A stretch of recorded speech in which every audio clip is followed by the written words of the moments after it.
నేను 18 గంటలు పనిచేస్తుంటే మా ఆఫీసర్లు చెమటలు వచ్చి అమ్మో వద్దురా బాబు ఈ సీఎం రివ్యూలు అని చెప్పేసి పారిపోతున్నారు అని అన్నారు. మీరు 18 గంటలు రివ్యూ ఏం చేస్తున్నారో రేవంత్ రెడ్డి గారు మాకు తెలియదు, కానీ మొత్తం తెలంగాణ అంతా గంజాయి గంజాయి గంజాయి, ఎక్కడ చూడు గంజాయి. నిన్న మేము సంజీవయ్య నగర్ పోయినాం. సంజీవయ్య నగర్ పోతే రాత్రి 11 గంటలకు ఒక యువకుని కత్తులతోని పొడవడానికి ప్లాన్ చేస్తుంటారు. 11:28 ఆ యువకుడి తల్లి డయల్ 100 కాల్ చేస్తుంది. ఇక్కడనే మీరు కూర్చున్న డయల్ 100 కాల్ చేస్తే 11:28కి డయల్ 100 కాల్ చేస్తే 12:30 పోలీసు వాహనం వస్తుంది.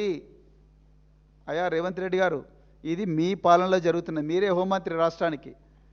11:28 కాల్ వస్తే 12:30కి పోలీసు వాహనం పోతే అప్పటికి యువకుడు 8 కత్తిపోట్లు చచ్చిపోయాడు. అందరు గంజాయి దాగున్నారు. అక్కడ ప్రజలు ఏం చెప్తున్నారంటే, సార్ ఇంతకుముందు ఎప్పుడు ఈ పరిస్థితి లేదు, తెలంగాణ అంతా కూడా గంజాయి వ్యాపించింది, అందుకొరకు ఈ గంజాయి బారిన నుంచి తప్పించుకోవడం కోసం మేమే సీసీటీవీ కెమెరాలు పెట్టుకున్నాం.